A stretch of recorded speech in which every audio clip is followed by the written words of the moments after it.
Sun Business, les dirigeants et les entrepreneurs du territoire ont la parole. Clément Lessort.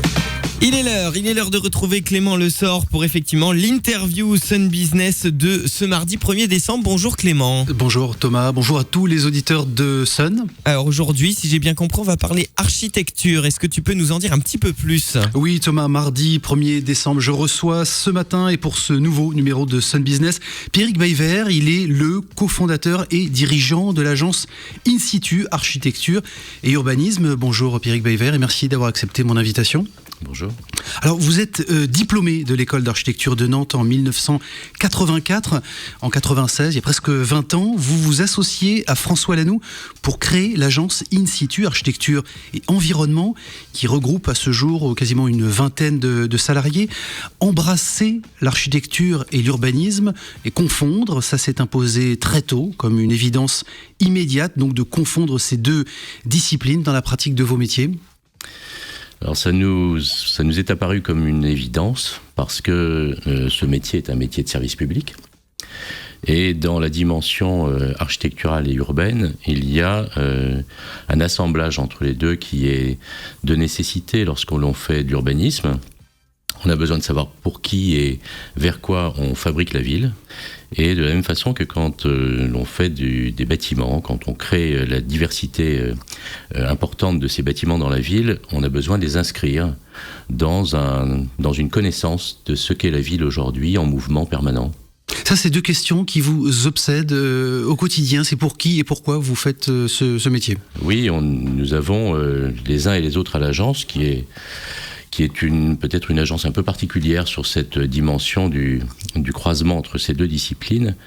On a finalement une posture et une vision toujours un peu obstinée qui est de dire que finalement tout notre travail est dans la direction d'un public qui est un public à la fois extrêmement varié et avec beaucoup d'exigences aussi, et que nos métiers sont des métiers de service. Alors ces métiers qui évoluent, est-ce que, comme Renzo Piano, architecte italien et notamment co-auteur du Centre Pompidou à Paris, un de vos confrères, vous vous sentez aussi, en plus d'architecte, un petit peu scientifique, artiste, sociologue, voire anthropologue ?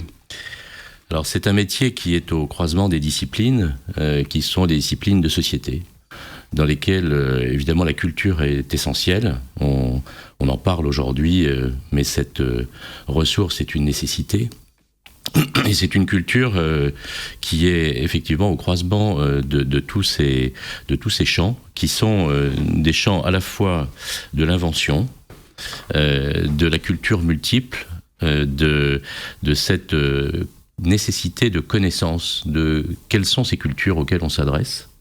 Parce que le monde est ainsi fait qu'il se mélange de plus en plus et que nous avons, à travers ce melting pot permanent, nécessité de fabriquer ce qui résonnerait le plus pour le grand nombre, et en même temps, tout à fait particulièrement pour chacun d'eux.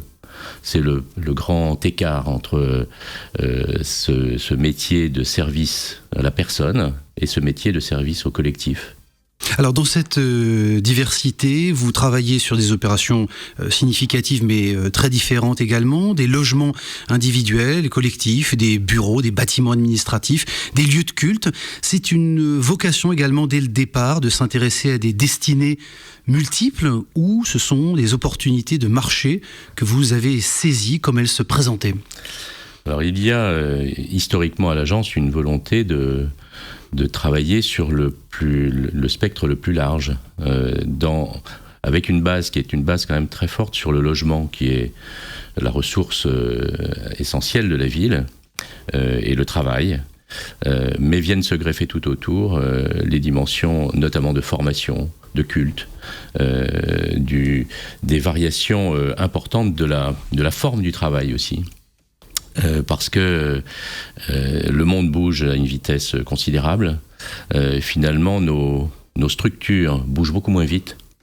Et ce qui nous permet d'avoir une vision, c'est peut-être une vision un peu novatrice, c'est que, étant au contact de ce multiple et de plus en plus large, on a peut-être plus relation avec la réalité des mondes.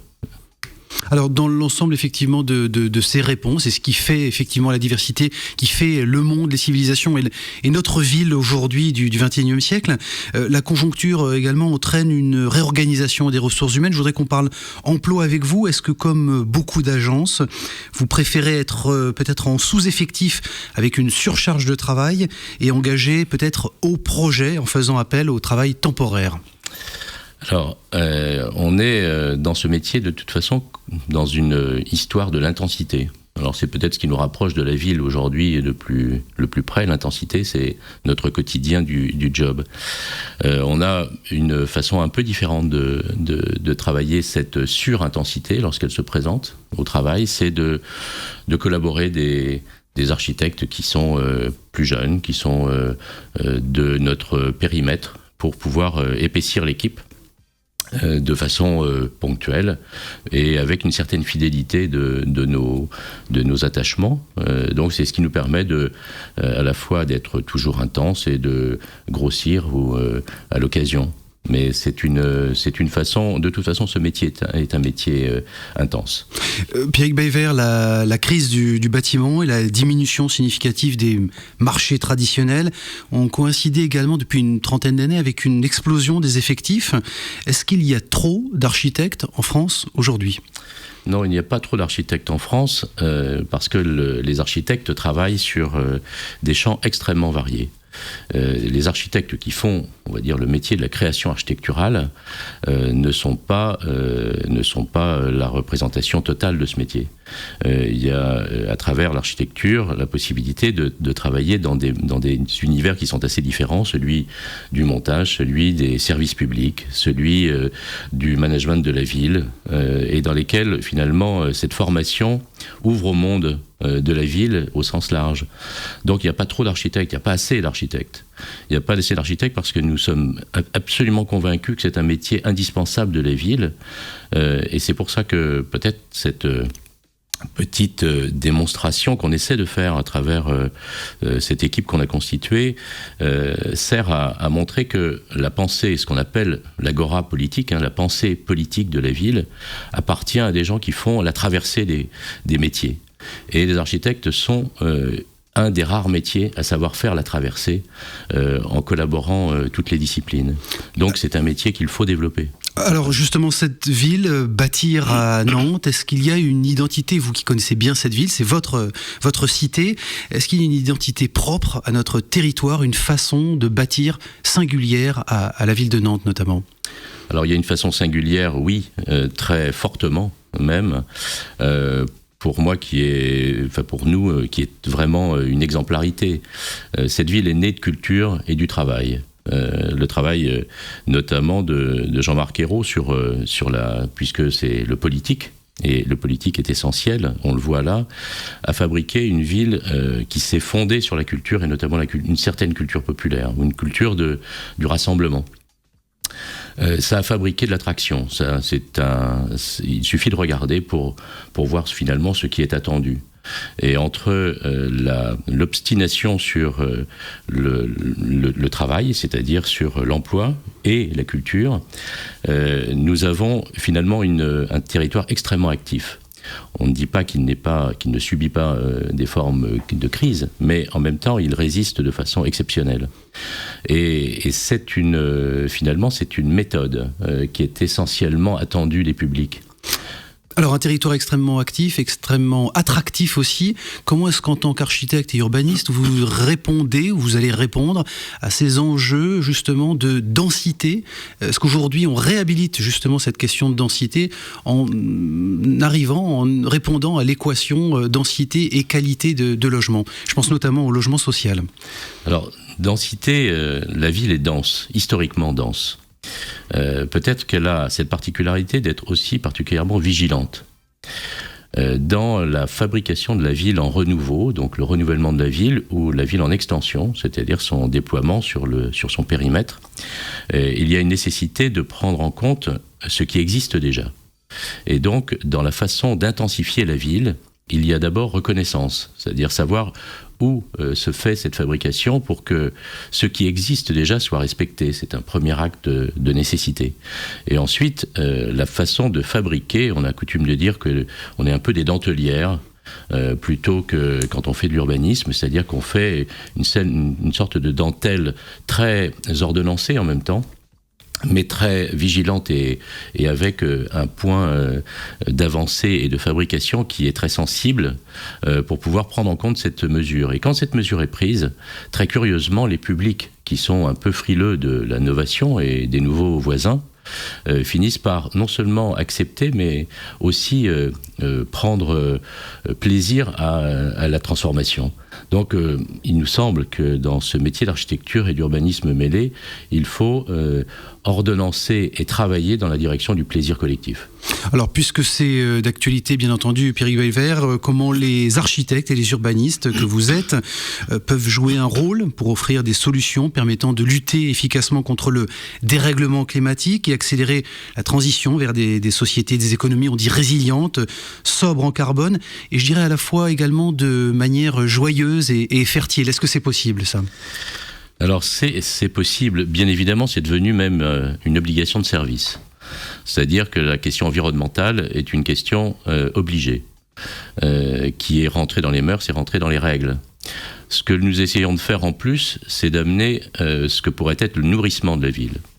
Et ce nourrissement de la ville procède de deux enjeux. Le nourrissement concret, c'est-à-dire nourrir les gens avec des formes d'agriculture aussi, qui sont des traductions qui sont dans le cœur de la ville avec des nouveaux métiers, parce que tous les métiers changent. Et il nous faut être en poste avancé de la compréhension de ce qu'ils sont. Et puis le nourrissement aussi de ce qui nourrit la ville, c'est-à-dire cette mise en relation des publics dans le respect des différences, si on voulait le dire assez simplement. Est-ce que justement vous avez le sentiment, ça sera ma dernière question, Pierrick Belver, la conviction de faire à la fois de l'architecture militante et peut-être de contribuer dans votre métier au mieux vivre ensemble ? C'est une obstination. C'est-à-dire de trouver les moyens, les modes, les relations avec les publics qui sont visés et concernés. C'est de trouver les moyens de fabriquer ce qu'on appelle le voisiné, c'est-à-dire la possible relation du quotidien renouvelée. Pierrick Belver, merci d'être venu à Sun Business. On aura évidemment le plaisir de vous recevoir à nouveau. Vous pouvez retrouver cette émission, Thomas, je le précise évidemment, sur les réseaux sociaux et puis sur lesonunique.com et sur l'application MySun. La semaine prochaine, je reçois Paul Billaudot, il est le directeur de la Cité des Congrès et comme chaque semaine, Thomas, mon invité, a choisi quelques morceaux de musique. Tout à fait Clément, parmi les titres qui ont été choisis, on va notamment attaquer avec The Doors. Ce sera le premier titre de la playlist MySun Business qui a été choisi par ton invité Pierrick Belver. Merci Clément, à la semaine prochaine. À la semaine prochaine Thomas.